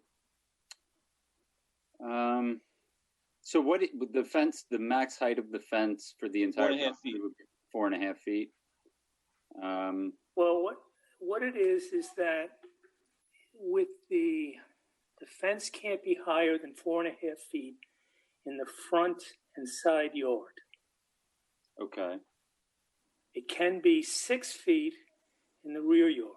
Right. I believe it's probably a little bit higher than 6 feet now. Yeah. Yeah. And yeah, what is it? 6 foot welded wire, and then they have some strips of cable above it. It's a deer fence? Is that Right. what it is? Exactly. Yep. Yeah. Okay. How much property you want? 2 acres, roughly. Right. 2.1 maybe. It might be a little under 2. I don't remember the exact number. Well, I mean, my number one priority is to move forward with the construction, and we're honestly considering redoing a lot of the fencing anyway to encapsulate more of the property. So I think I could, I'll address the fence issue as part of it's going to happen as part of the construction project. But if I can decouple it from the zoning process here, I'd rather do that. Well, because like I was saying, generally, if the building department raises an issue that there's something else on the property that is not compliant with zoning, we don't consider one application till the other one is resolved as well, because it leaves a violation hanging Understood. out Okay. that we basically ignored. Got it. So then we'll include it as part, the correction as part of this then, I guess, right, Christina? Does that make sense to you? Yes. I mean, we might as well include it, but it would be nice if we could get the process of submitting construction drawings. But that leads us to the next problem, which is if you want to include it, you have to renotice for it. Yeah, but can't we just say subject to a decision subject to either legalizing the fence or removing the fence, something like that? You can, I'd be fine with that. but then they're not going to get a building permit till that's done. Right. Physically removing it, right? Well, it sounds like I'm going to either have to get that variance now or physically remove it before I get a permit, right? That's what I'm saying is, we put that language in there for you. It's not a permit, it's a CO. You can't get the CO with the fence. Why can't you get a permit? Because how many people have homes out there that never got a C of O for all, and they finished it years earlier. Yeah, I understand. But I'm saying we always do subject to, and subject to removing the fence is the variance, has nothing really to do with the permit. And he can't give a CO if that fence is there, but I don't understand why he would be denied a building permit on that basis. Because we've always done that in the past. You said you got to clear all the violations up. Well, for a CO, not a permit. What, Mr. Combine, what's your schedule right now? Are you thinking that you want to start construction now, or are you just submitting the paperwork? No, I want to start as soon as I can, which I think right now means as early as possible next year. I wanted to start earlier. I wanted to start earlier this year, but that didn't go as planned, obviously. All right, so then basically at the end of the day, would you mind if you were going to include the fence in this particular application? I think you can renotice it to add it, and we could have a public hearing on it in December. All right, so I was saying, do a public hearing on both in December. And approve both. And would that kind of fit your schedule? I think. I mean, how do you know how long building department review normally takes for like a? It really depends on how busy they are. Yeah, right. Then in the interim, if Mr. Lachterman looks into the issue with the building department and starting your application, then at least if you get an approval in December, you can start it then. Right. Instead of having to wait for the January minutes. That would be great. No, I think if we can do that, that sounds fine. That's absolutely. I have no problem following that schedule, but it all means that the building department has to follow that too. Right. I understand. Sure. Okay. I've already sent an email to our building inspector. Okay. To get some clarification. So. Okay. Thank you. Right now, what does he have? A notice of denial, or the building inspector said submit nothing until you get the variance? Yeah, he's here because he has a notice of denial. Yeah, I never received anything on that. All right. So if we're going to do that, we'll adjourn this. We're not going to dismiss it. We'll adjourn it so you could renotice everything for the December meeting. Could I ask if we could discuss the other parts of the variance? Well, we can't discuss it unless the hearing is open and you're renoticing. Only because I don't want to lose another 2 months if it is a problem. But you're going to have to do it anyways, what I'm saying. We can't open a piece of the hearing if you're renoticing.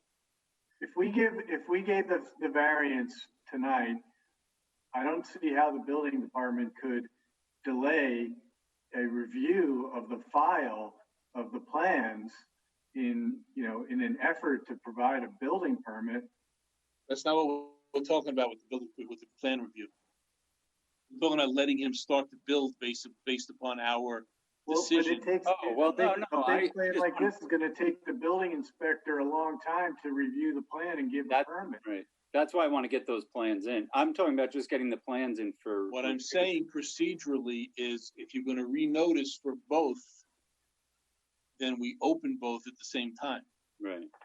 Except then he's under a scenario where the following is possible.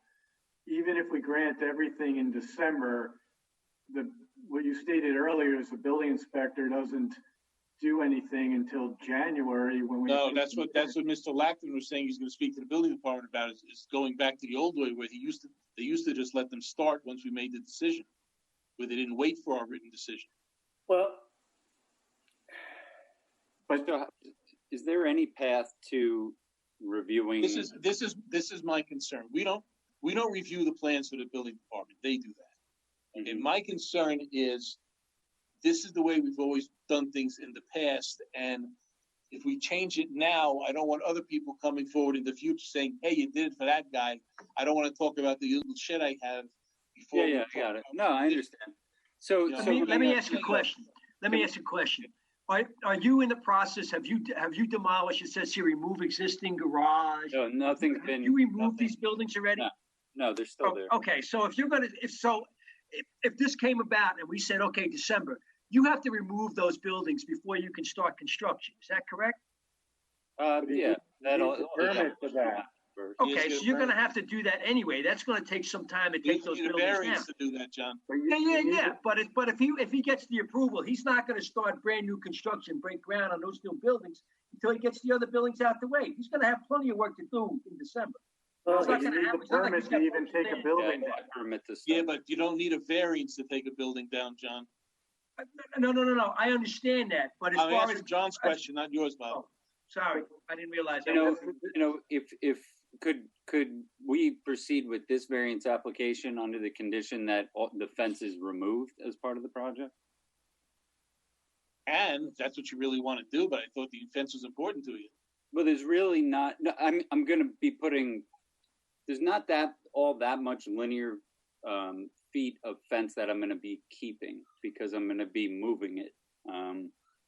If you're willing to say in the application that you're going to remove the fence, right, and you're basically I'd be happy just to say that you bring the fence into conformity. That's Whatever fine. that's That, done. I will bring the fence into conformity. I mean, not necessarily remove it, just bring it into conformity. Okay. Oh no, that's even better. Thank you. we can do that. I think we can do that. Okay, perfect.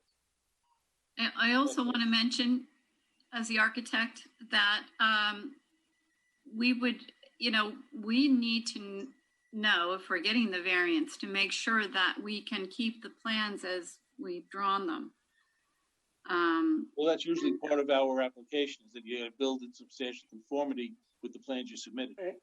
And I guess what I'm saying, Gordon, is that maybe what we might want to do now is let the architect explain to us what the additions are going to be about. Sure. Go right ahead.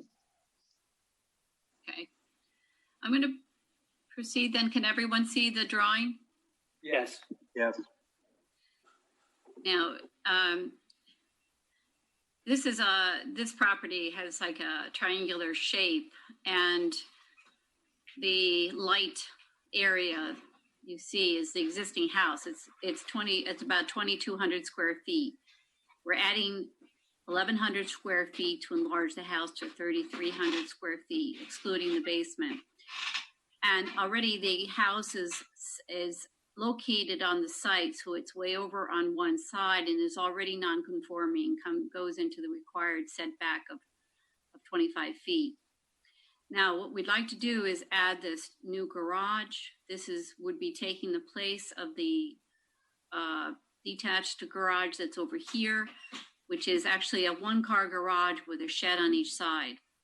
We're also planning to remove 3 sheds that are over here, past where we're planning to put the new garage. This 2-car garage, if it's located here, we can connect it to the house, so it will have a better flow. And also the reason why it comes into the setback by 5 feet is because of the layout of the garage and how it connects to the old house. This also, even though we're coming in 5 feet, the grade comes up over on the northwest side here, and there are lots of trees, so there would be very little visual impact from the view of the property next to us, which is actually the Teatown Lake Reservation. Just to show you our plans, the house, we're planning to connect the garage so that we can have a mudroom entrance into the basement and come up into the house. It's a sloping site, so putting the garage here makes a lot of sense to get that access. Also, this is a part of the site where there's be less rock and it's easier to create a mudroom and basement entrance. This is just our first floor plan, just showing we're expanding the house. We're on the second floor. There's 2 separate second floors right now. It's a very odd house with low ceilings, and we want to put a really nice second floor with 3 bedrooms, 2 baths, and normal ceiling heights. These are our elevations. This is a proposed west elevation. Down below is the existing elevation. As you can see, we're adding this garage with the curved roof in front, with the house in the background. So our north elevation showing the garage to the right.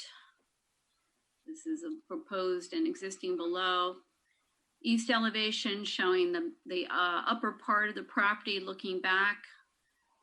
We're completely rebuilding the house and expanding it. And this is our south elevation, which is actually showing what you would see when you drive up to the house. To the new garage on the left, the connection to a mudroom down below, which feeds into the basement, and they would come up from the basement into the house. I'm going to show you a couple of photos of the house as it exists. Just a second. Okay. This is a view of the house. This is showing the existing garage in front of the house. On the upper left side, you see there's a one garage door for 1 car with a shed on both sides. We're planning to take that down. That garage is and the sheds are already in the front yard setback. So we'll be taking these structures out of that setback. I was just showing you some views of the house that we're going to completely renovate and expand. And you can see down the house is very, it's a rocky, steep site. So the best place for the garage is on the lower end. And then on the very top of the site at the bottom are the views just looking at the top of the site where you're up at the first floor level. So I'm going to, these are just a couple of more views of the garage. These are the existing, this is the existing garage that we plan to take down. On the bottom is the sheds that exist. There's a container shed and another small shed, and there's 3 sheds that we'd like to take out. So actually, even though we're asking for a variance for building this new 2-car garage, I'm going to go back to the site plan right now. We are going to be removing the old sheds that are dilapidated and taking them out of the setback. So this is the existing garage to the right, and there's 3 sheds down here. And the new garage in this darker pink color is the new garage and the addition we're putting onto the house. So by calling that a breezeway, that might make the garage an accessory? No, it'll stay part of the house. I'm curious why you need the breezeway with the way the garage is situated. If that was brought up into closer to the house, couldn't you eliminate that breezeway and eliminate the need for the variance on the setback? I mean, I'm not quite sure why the layout is the way it is. Well, what is it? Topography that gets in the way? Why do we need a breezeway there? Because well, actually, we knew that if we extended the garage straight out, it would go way into the required Well, if you came up to the front and extended it in the front, bumped the garage out past the main house, that distance in the back, if you came out in the front, you could turn it and take out that breezeway entirely. Yes, but more of the garage would be in the setback, and we would need a larger variance. I don't see that. You're not understanding what I'm saying, but I understand what you are. Okay, thank you. Ms. Griffin? Mm-hmm. Do you have any indication whether or not you're going to have to modify the existing septic system with this? Yes, we are in the process of doing that. Submitting drawings for upgrading the septic system. And where would the septic system, would it be moved or changed in any way? Yeah, the septic will be in an entirely new location. Right now, it's at the top of the plan, so a plan north of the house. And now, if you scroll down a little bit, Christina, it's going to be down at sort of the bottom of the triangle down there. Okay. The engineers are working on the exact size and shape of it, but it's going to be tucked pretty well down into that corner. And you have to get Westchester County approval for that? We already had a percolation test done. It's in the process. Okay. You've done the perk tests and all that? Yep. Yeah. We I was surprised how good the percolation test went. Okay. Anybody else have any comments on it? Anybody in our Zoom have any comments on it? No comments. All right, so you're sticking with the plans you submitted to the file already? No changes?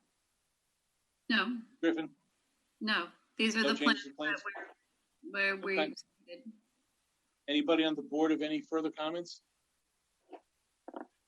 Okay, then I'm going to move that we grant the application to allow the partial reconstruction and addition of a house on an existing non-conforming lot of 87,584.21 square feet. For a minimum of 200,000 square feet is required. The addition will have a side yard setback of 25 feet, a minimum of 30 is required, with the stipulation that the Addition be built in substantial conformity to the plans submitted. That this pertains to the requested variance only, not the remainder of the property line, and that the applicant must bring the fence in question into conformity. Do I have a second? Second. All in favor? Aye. Okay. Great, thank you. Thank you so much. You're welcome. Thank you so much. Good night, everybody. Night. Good night. Finally, we have Yorktown Jazz. Is Mike back online? You know, Mike was upside down with us earlier. Probably got a headache from being upside down.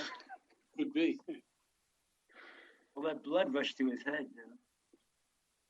I know he said he had an application later on. Let's give him a second to see if he's going to turn us back on. This is the last one on the agenda. I don't want to.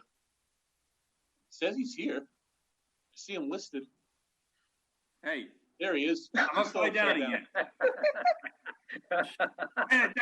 Marvin, I think you're doing it to me. Me? I'm right side up over here, but upside down in the rest of my life. So I don't know about that, Mike. Anyhow, this is a application for. Let me read it in, Mike. Okay, good. This is Yorktown Jazz LLC, 3220 and 3216 Compound Road. Application allow an area of 198 square feet of building sign coverage, or a minimum of 77 square feet is allowed. Directory signs each with an area of 6.96 square feet, where a maximum of 4 square feet is allowed. The directory sign with 20-inch letters, where a maximum of 6 inches is allowed. And a sign area of 62.67 square feet, or a maximum of 35 square feet is allowed. This is as commonly known as the Lowe's Shopping Center. Go ahead, Mike. All right.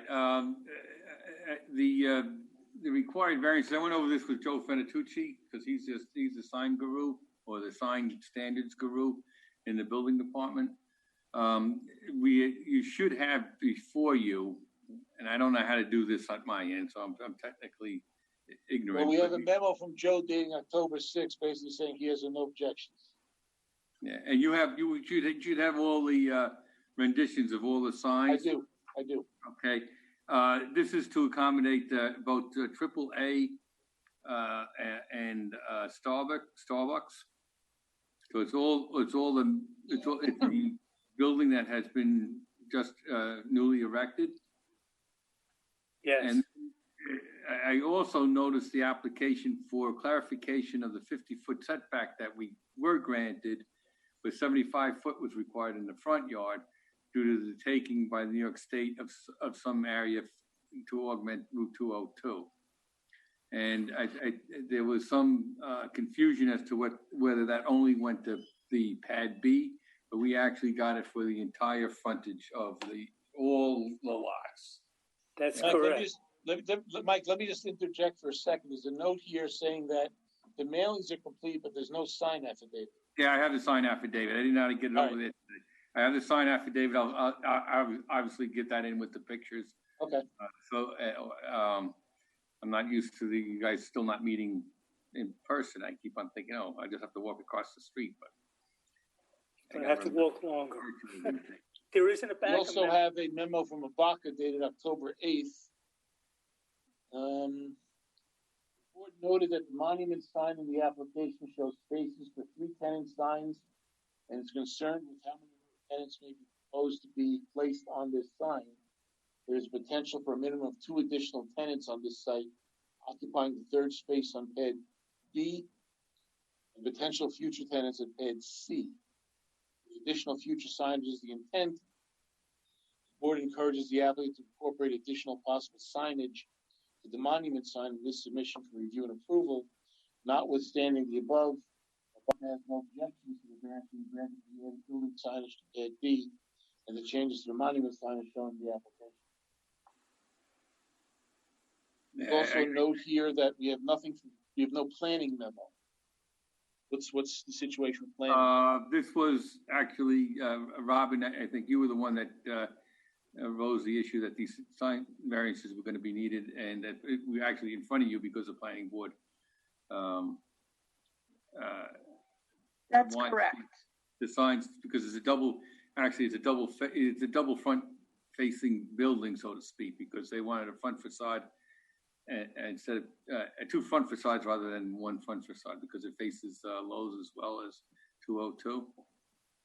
Right, the board requested the signs on the back to make the building look more like a front on both sides and not the back of a building, so. So is there going to be a memo coming from the planning department or planning board? I could write you one, but that's what I'm gonna say. Okay. So I'm going to say per planning board direction.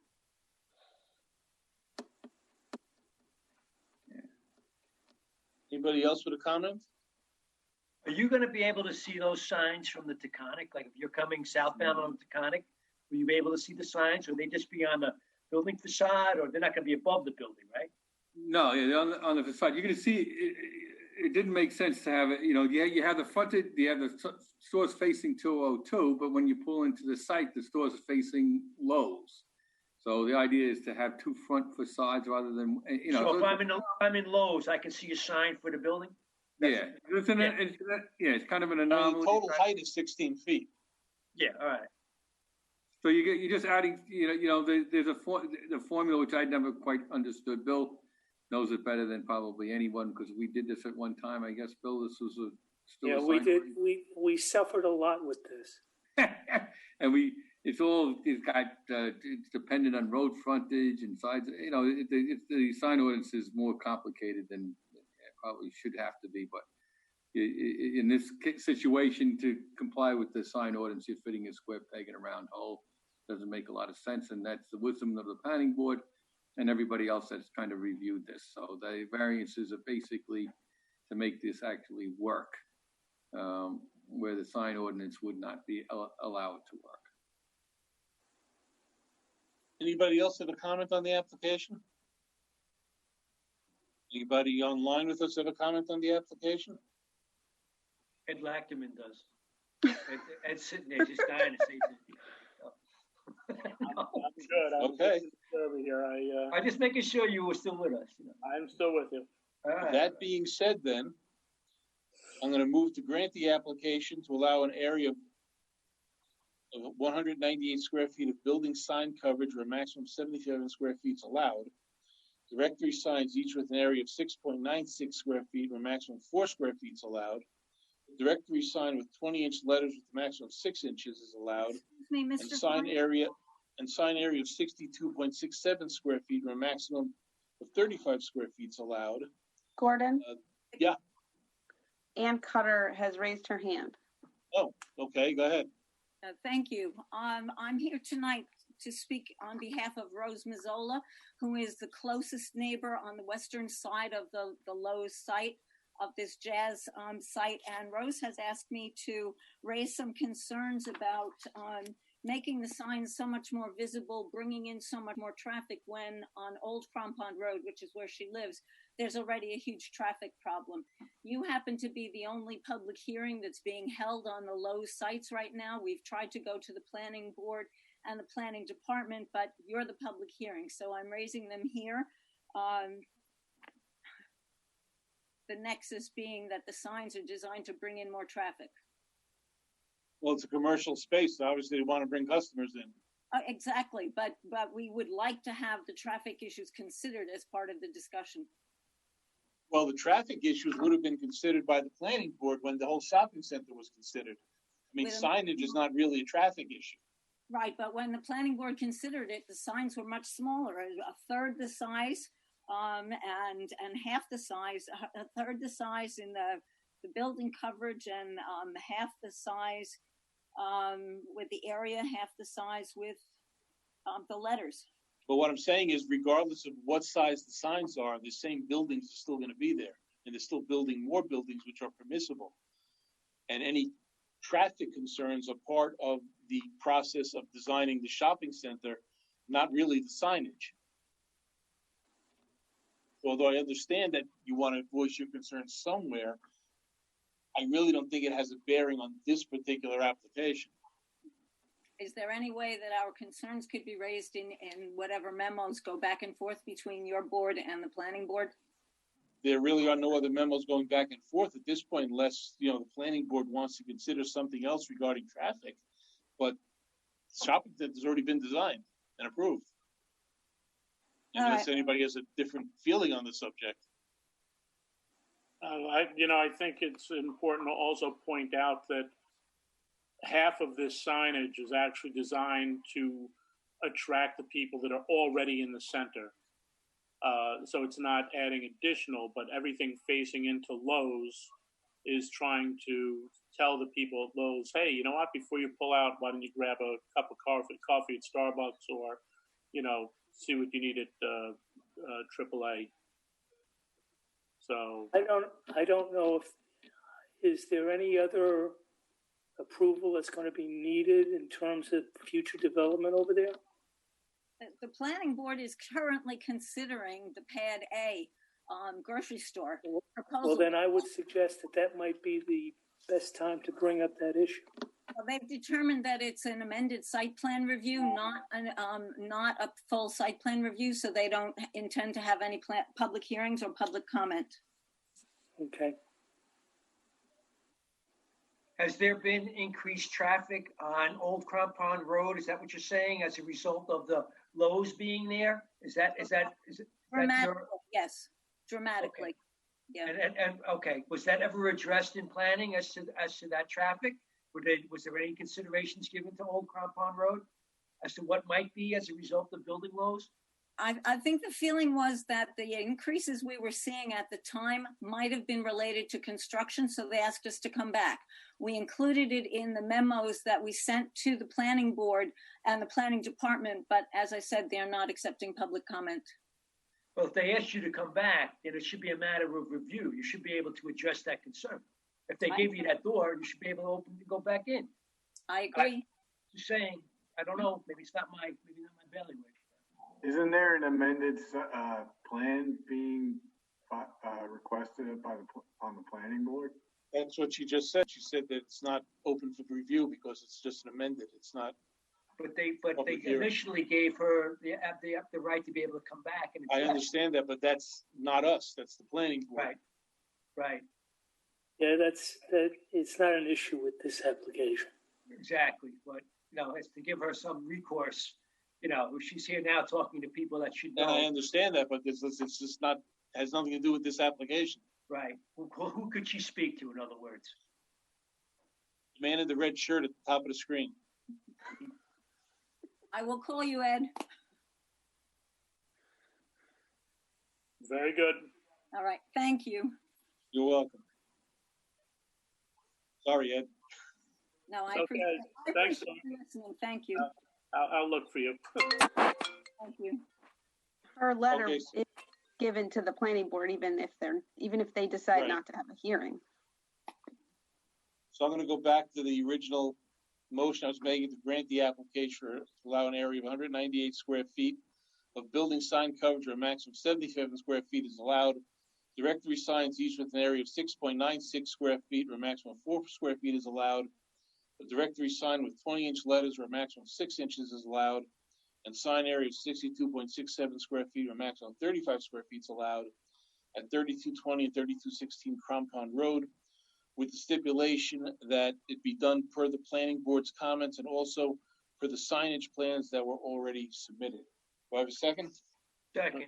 All in favor? Aye. Aye. Robin, can you unmute Michael Grace? I think he was trying to say something.